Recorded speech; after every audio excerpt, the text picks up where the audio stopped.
तो जय हिंद साथियों, आज हम लोग इस वीडियो में रेक्टेंगल यानी आयत को पढ़ाई करेंगे। तो आप लोग वीडियो को पूरा कंप्लीट देखिएगा। इस वीडियो को देखने के बाद आप लोग को मैं गारंटी देता हूं कि आगे आप लोग को जो आयत का क्वेश्चन होगा उसमें प्रॉब्लम नहीं होगा, चाहे आप लोग 1 से लेकर 10 तक पढ़ाई कर रहे हैं क्लास में या आप लोग कॉम्पिटिशन की तैयारी कर रहे हैं। इस वीडियो को आप लोग पूरा कंप्लीट देखिएगा। आप लोग का इसमें 2 पार्ट्स होगा। हम लोग फर्स्ट में पहला पार्ट्स को समझाएंगे, फिर आप लोग को सेकंड पार्ट्स पढ़ाएंगे। चलिए आप लोग ध्यान दीजिएगा। देखिए आयत क्या होता है, फर्स्ट हम लोग उसको जानते हैं। देखिए आप लोग को देखिए चित्र जो दिख रहा है ये आयत है। आयत क्या है? आयत एक ऐसा चतुर्भुज है जिसकी आमने सामने की भुजा यानी सम्मुख भुजा समान होते हैं। जैसे मान लीजिए आप लोग इसको हम लोग नेमिंग कर देते हैं ए बी सी डी। ये आपका क्या है? आयत है। इसकी सामने की भुजा यानी सम्मुख भुजा, देखिए जो आपका DC हो गया और आपका जो AB हो गया ये आपका समान होता है। इसको हम लोग L मान लेते हैं। ये क्या है? इसका लंबाई है, इसको भी L मानते हैं। तो देखिए हम लोग का जो L हो गया, दोनों AB और DC क्या समान है। इसी तरह का हम लोग का चौड़ाई हो गया AD और BC, ये भी क्या है? ये भी आपका समान होता है। तो ये आप लोग को फर्स्ट में ध्यान रखना है कि आयत में क्या होता है? सम्मुख भुजा यानी सामने की भुजा इक्वल होता है। और इसके बाद क्या होता है? अगर हम लोग बीच से मान लीजिए B को D से मिलाते हैं, तो B को D से मिलाते हैं तो इसमें क्या हो गया? हम लोग का बन गया डायगोनल। ठीक है, ये हम लोग क्या बन गया? डायगोनल बन गया। इसको हिंदी से बोलते हैं विकर्ण। इसको चलिए हम लोग D लिखते हैं। अब देखिए इसका जो विकर्ण होता है, विकर्ण एक दूसरे को समद्विभाजित करता है। अगर हम लोग इधर से विकर्ण खींचते हैं इस तरह से, तो आपका क्या हो गया? आपका जो AC हो गया और आपका जो BD हो गया, दोनों क्या विकर्ण है। दोनों विकर्ण एक दूसरे को समद्विभाजित करता है। अच्छा, समद्विभाजित का मतलब क्या होता है? समान समान 2 भागों में विभाजित करना, उसको बोलते हैं समद्विभाजित। इस पॉइंट को हम लोग O मान लेते हैं। क्लियर? अब देखिए इसका जो फॉर्मूला होता है उसको आप लोग को पहले बता रहे हैं, फिर हम लोग इसका क्वेश्चन में आएंगे। तो फर्स्ट हम लोग जानते हैं कि आयत होता क्या है। आप लोग को पहले समझाया अभी कि आयत का डिफिनेशन क्या होगा। आयत एक ऐसा चतुर्भुज है जिसकी आमने सामने की भुजा यानी सम्मुख भुजा समान होता है, उसको आयत बोलते हैं। और इसका प्रत्येक कोण 90 डिग्री होता है। इसका जितना भी कोण हो गया, A कोण, B कोण, C कोण, D कोण, प्रत्येक कोण कितना होता है? आपका होता है 90 डिग्री। इस सब आपको आयत के क्वेश्चन में आपको कॉन्सेप्ट को याद रखना जरूरी है। तो फर्स्ट हम जानते हैं आयत का, आप लोग को जो डिफिनेशन हो गया आप लोग को साइड में दिख रहा होगा। अब हम लोग देखते हैं इसका क्षेत्रफल। फर्स्ट हम जानते हैं इसका क्षेत्रफल क्या होता है। आयत का क्षेत्रफल, आयत का क्षेत्रफल, आयत का जो क्षेत्रफल होता है इसका फॉर्मूला आपका होता है लंबाई गुना चौड़ाई। लंबाई गुना चौड़ाई, लंबाई को देखिए हम लोग L माने हैं, चौड़ाई को हम लोग B माने हैं। इसका परिमाप क्या होता है? इसका परिमाप का फॉर्मूला होता है परिमाप इक्वल टू, देखिए परिमाप किसको बोलते हैं? कोई भी फिगर उसका अगर बाउंड्री को पूरा जोड़ दीजिएगा उसको परिमाप बोलते हैं। ठीक है, अब देखिए इसका बाउंड्री को हम लोग जोड़ेंगे तो इसमें क्या है? देखिए इस लंबाई को हम लोग L माने हैं, इसको B माने हैं, इसको L माने हैं, इसको B माने हैं। यानी क्या हो गया? 2 को L हो गया, 2 को B हो गया। तो हम लोग सिंपल लिख सकते हैं यहाँ पर L plus B plus B। अब हम लोग क्या हो गया? L प्लस L आपका हो गया 2L, B प्लस B आपका हो गया 2B। अब हम लोग सिंपल यहाँ से L को कॉमन कर सकते हैं, L को बोल रहे हैं 2 को। ठीक है, देखिए यहाँ भी 2 है और यहाँ भी 2 है, तो हम लोग सिंपल 2 को कॉमन करेंगे। 2 कॉमन करेंगे तो हम लोग के पास क्या हो जाएगा? यहाँ पर देखिए 2 कॉमन करेंगे L बचेगा, L प्लस यहाँ पर देखिए 2 कॉमन करेंगे क्या बचेगा? B बचेगा। तो 2 इंटू L प्लस B, ये आपका आयत का फॉर्मूला हो गया, विकर्ण मतलब परिमाप का हो गया। ठीक है, अगर आपसे पूछा जाएगा आयत का परिमाप क्या होता है तो 2 इंटू L प्लस B होता है। अब हम लोग जानते हैं इसका विकर्ण क्या होता है। तो आयत का देखिए जो विकर्ण होता है यानी डायगोनल क्या होता है? विकर्ण का फॉर्मूला होता है, देखिए विकर्ण कैसे निकलता है पहले आप लोग उसको जानिए। देखिए अगर हम लोग मान लीजिए DBC में निकाल रहे हैं तो देखिए DBC क्या हो गया? आपका एक हो गया राइट एंगल ट्रायंगल हो गया, राइट एंगल ट्रायंगल। ठीक है, DBC क्या है? आपका एक राइट एंगल ट्रायंगल है। इसी तरह आपका देखिए ACD भी क्या है? राइट एंगल ट्रायंगल है। अब देखिए राइट एंगल ट्रायंगल के लिए आपका एक फॉर्मूला लगता है पाइथागोरस प्रमेय। पाइथागोरस प्रमेय, पाइथागोरस प्रमेय, पाइथागोरस प्रमेय देखिए होता क्या, आप लोग को ध्यान देना है। इसमें आपका होता है जो कर्ण का स्क्वायर होता है यानी हाइपोटेनिस इसको बोलते हैं। कर्ण को हम लोग शॉर्टकट में H लिखते हैं। ठीक है, इसको हम लोग हाइपोटेनिस बोलते हैं। कर्ण का स्क्वायर इक्वल टू आपका होता है लंब का स्क्वायर प्लस होता है आपका आधार का स्क्वायर यानी बेस का स्क्वायर। क्लियर?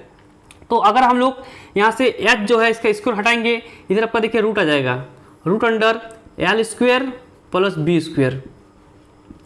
तो देखिए इस फॉर्मूला के माध्यम से इसका हम लोग विकर्ण को फाइंड करेंगे। तो विकर्ण बराबर क्या हो जाएगा, देखिए जो विकर्ण है इस बड़ा भुजा को बोलते हैं यानी डीबी को बोलते हैं। किसको बोलते हैं, डीबी को। तो विकर्ण बराबर क्या होता है आपका रूट अंडर आपका होगा लंब का स्क्वायर प्लस आधार का स्क्वायर होगा। आधार का स्क्वायर होता है फॉर्मूला। इस फॉर्मूला के माध्यम से हम लोग आयत का विकर्ण को निकाल सकते हैं। अगर हम लोग मान लेते हैं इसको, देखिए डी माने हैं विकर्ण को, तो हम लोग लिख सकते हैं सिंपल डी बराबर होगा रूट अंडर, और लंब को हम लोग एल माने हैं तो L square plus B square. ये आपका आयत का विकर्ण का फॉर्मूला हो गया। इस फॉर्मूला के माध्यम से हम लोग आयत के सारे क्वेश्चन को सॉल्व करेंगे।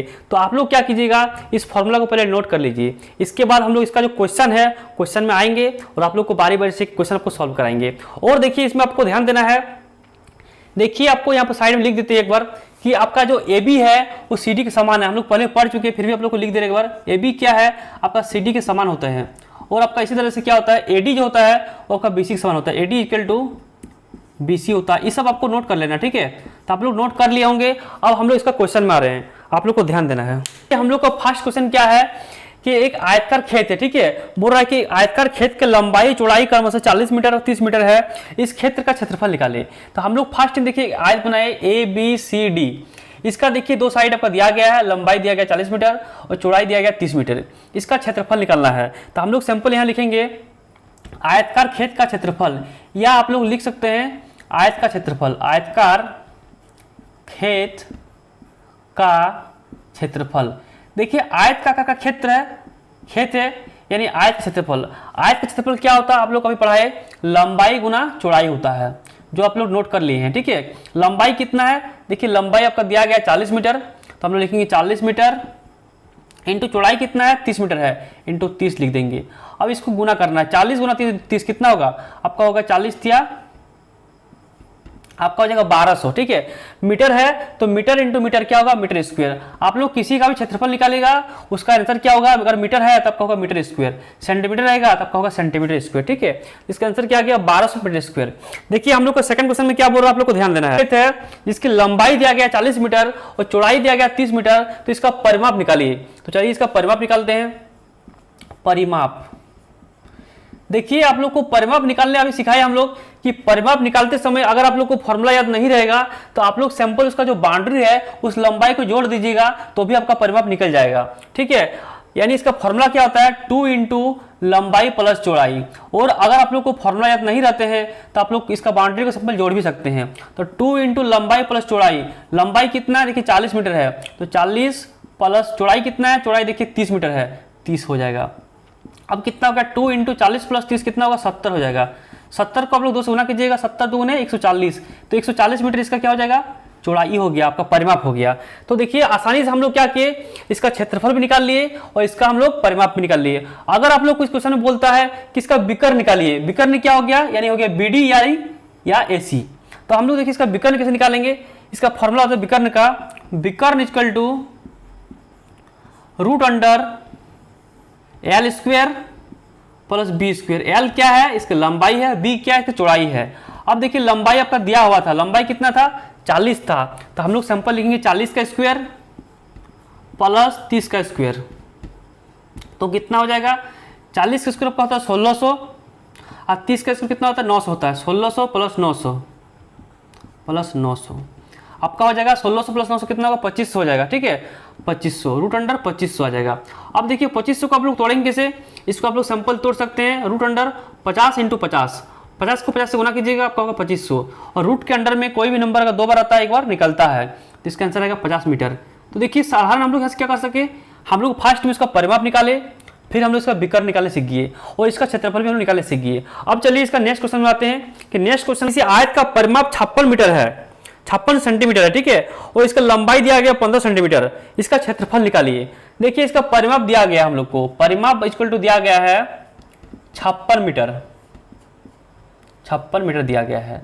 और इसका बोल रहा है इसका आपका लंबाई भी दिया गया है, लंबाई कितना दिया गया है, लंबाई इक्वल टू यानी लेंथ, ठीक है, लेंथ दिया गया है और आपका परिमीटर भी दिया गया है। लंबाई कितना दिया गया है, लंबाई दिया गया आपका 15 मीटर, 15 मीटर बोल रहा है, इसका आप लोग क्षेत्रफल निकाले।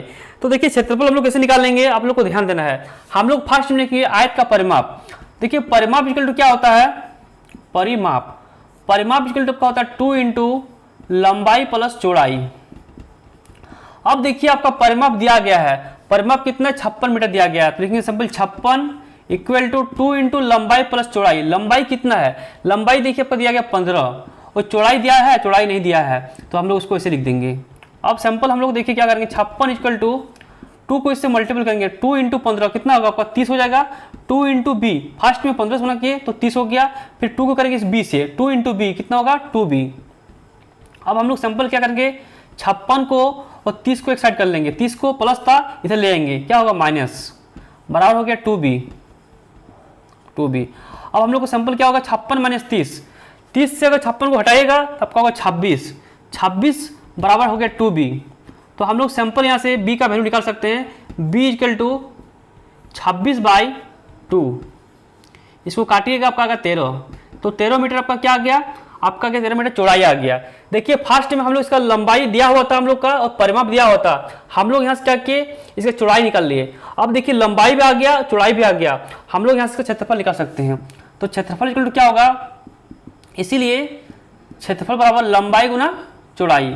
लंबाई कितना था, लंबाई देखिए आपका 15 था और चौड़ाई कितना आ गया 13 आ गया, तो हम लोग सिंपल लिखेंगे 15 गुना 13। इसको मल्टीपल कीजिए कितना होगा, 15 10 150 और 15 3 45 195 मीटर इसको क्या आ गया, इसका क्षेत्रफल आ गया।